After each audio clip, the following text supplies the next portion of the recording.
Bonjour à tous. Cette capsule s'adresse aux étudiants du cours d'immunohématologie.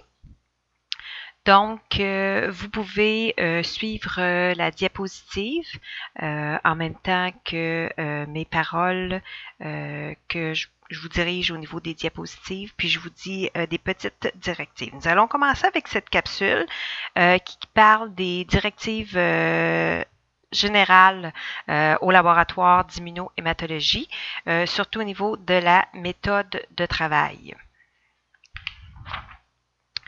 Donc, parlons de la tenue vestimentaire. Vous êtes quand même en 4e session.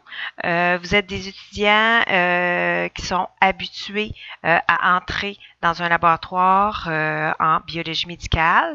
Donc, ce sont quand même des règlements que vous connaissez. Entre autres, le port du sarrau qui est obligatoire en tout temps et il doit être retiré avant de sortir du laboratoire. Dans votre cas, vous les entreposez dans les armoires au niveau là, du corridor. On dit que le sarrau doit être blanc, sans aucun ajout de couleur et doté de boutons pression et de poignets élastiques. Et il doit être fabriqué principalement à partir de fibres naturelles comme du coton.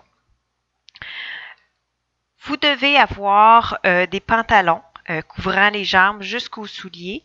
C'est obligatoire. On ne demande aucun collant, legging plus ou moins ou pantalon troué, ce n'est pas permis. Le port de souliers fermés aussi et sécuritaire est exigé en tout temps. Donc, vous ne pouvez porter de talons hauts. OK? On accepte quand même un petit talon, mais au niveau des talons hauts, ni de sandales et ni de chaussures sales. Nous entrons là dans la période de l'hiver. Je vous demanderai d'enlever vos bottes d'hiver avant d'entrer au laboratoire d'immunohématologie. Dernière chose, les cheveux longs doivent être attachés et retenus vers l'arrière, ainsi que le toupette là, en avant. Là, vous ne devez pas l'avoir dans les yeux. Donc, attachez-le avec une bob épine ou une barrette pour vraiment bien voir au niveau des analyses. Donc, avant d'arriver au laboratoire, il faut vraiment lire le protocole approprié au laboratoire. Donc, à chaque semaine, vous allez avoir sur la plateforme Léa un protocole de laboratoire. Vous devez le lire et vous devez faire une fiche. Donc, je ne veux aucun protocole de laboratoire dans le laboratoire d'immuno, pendant le laboratoire d'immuno. Donc, vous devez entrer avec des fiches et les fiches doivent pouvoir s'insérer dans vos poches de sarrau. Tantôt, je vais vous expliquer un petit peu plus tard dans une autre capsule comment faire vos fiches. Mais c'est super important. Et dans le protocole de laboratoire, je vous indique lorsqu'il faut faire une fiche. Il faut aussi lire les pages de référence. Dans les protocoles, je vous donne des pages de référence avec le manuel dont on vous a demandé, qui est obligatoire dans le plan de cours. C'est le manuel Immunohématologie de Roselyne Italien. Et vous devez, bien sûr, comme j'ai mentionné, faire une fiche. En arrivant au laboratoire maintenant. Se décontaminer les mains avec un gel stérilisant. Si vous aimez mieux vous laver les mains avec du savon, il n'y a pas de problème, mais c'est un ou l'autre. Vérifier le niveau de saline et la température des appareils, bain-marie, le lave-globule incubateur. Donc, vous devez vous assurer en arrivant que vos appareils soient fonctionnels à la bonne température, avec la quantité adéquate de réactifs. Vous devez préparer vos postes de travail, c'est-à-dire que les napperons, la paillasse, habituellement, c'est installé et c'est propre. C'est plutôt à la fin que vous allez devoir remettre le tout. On demande aussi de préparer vos portoirs à analyse avec le nombre de tubes nécessaires. Donc, je vais tous vous montrer ça, comment on fonctionne au niveau de l'installation. Pendant les manipulations, pendant le laboratoire d'immunohématologie, on vous demande de toujours manipuler les échantillons de patients et les réactifs d'une main gantée. OK? Donc, vous allez avoir des réactifs à manipuler. Ne jamais manipuler le matériel de laboratoire, les appareils, les crayons ou les rapports avec des gants potentiellement contaminés. On vous demandera ainsi de travailler avec une main gantée et une main sans gants. Donc, on va vous demander de manipuler les réactifs avec la main gantée et la main non gantée va pouvoir dévisser le bouchon, le réactif. Toujours se déplacer avec le portoir pour transporter les tubes d'analyse. Personne ne peut prendre les tubes dans ses mains et se déplacer d'une place à l'autre. Toujours avoir le portoir avec les tubes.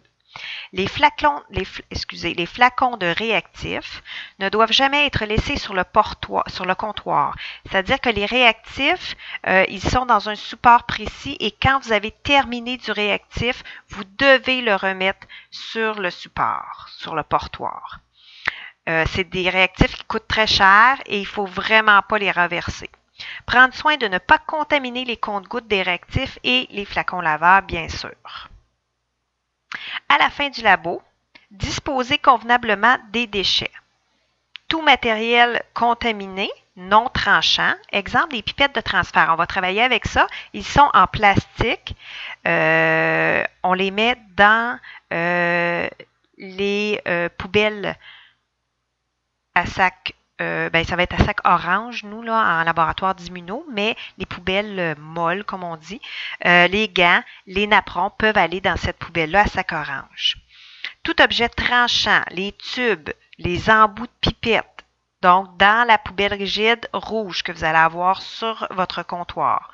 Et tout matériel non contaminé, non tranchant dans les poubelles ordinaires. Exemple, vous nettoyez votre comptoir avec un papier brun, avec de l'eau de javel, vous déposez votre papier brun dans la poubelle régulière. Toujours faire vérifier votre portoir d'analyse et faire une double vérification de votre rapport avant de jeter quoi que ce soit. Donc, il va y avoir plusieurs labos où je vais vous demander de remettre le portoir avec les supports les tubes sur les supports. Je vais vous demander de me les remettre parce que moi, je vais vérifier les forces de réaction et tout et de me remettre aussi le rapport qui vient avec. Remettre le rapport au professeur, bien sûr, à la fin. Je ne permettrai pas que vous terminiez votre rapport à l'extérieur du laboratoire. Vous devez avoir fini à l'intérieur des 3 périodes.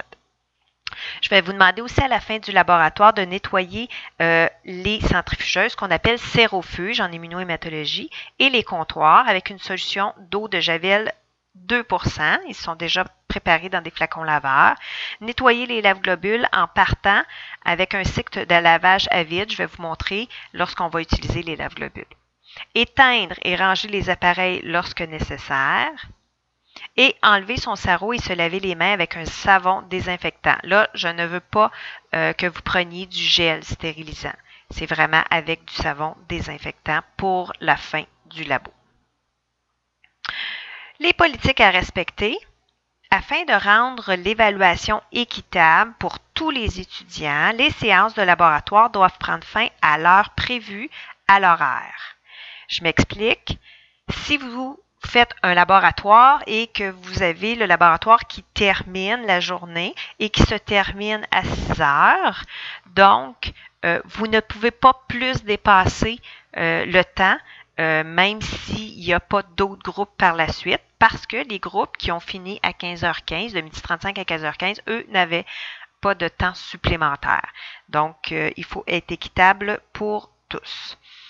Les erreurs se produisant dans les laboratoires de services transfusionnels en immunohématologie sont rarement d'origine technique. Elles sont plutôt causées par une organisation inadéquate du travail ou une mauvaise transcription des résultats. Afin d'éviter ces erreurs, il est important que tout le personnel d'un laboratoire travaille de la même façon.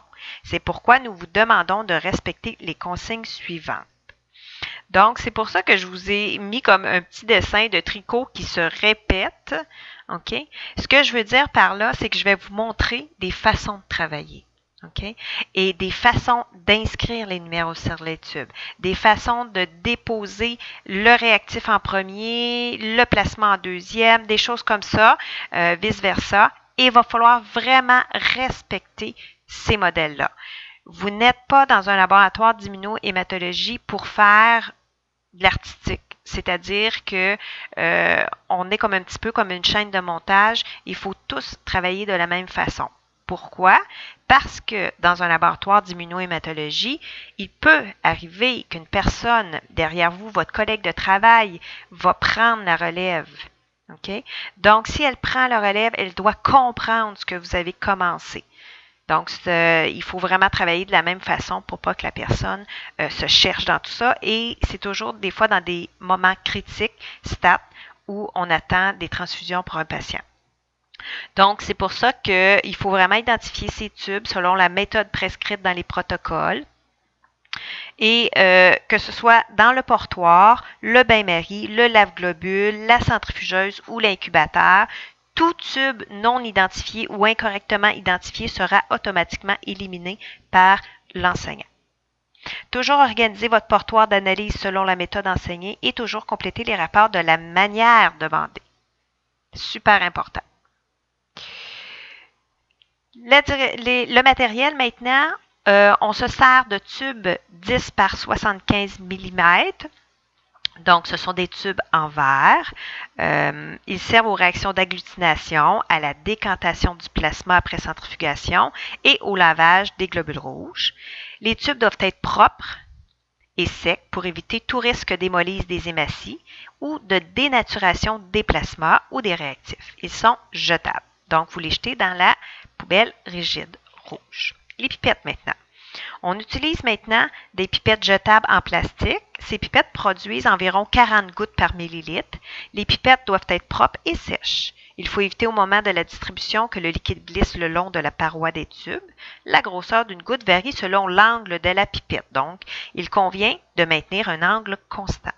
La pipette tenue à la verticale produit des gouttes plus petites.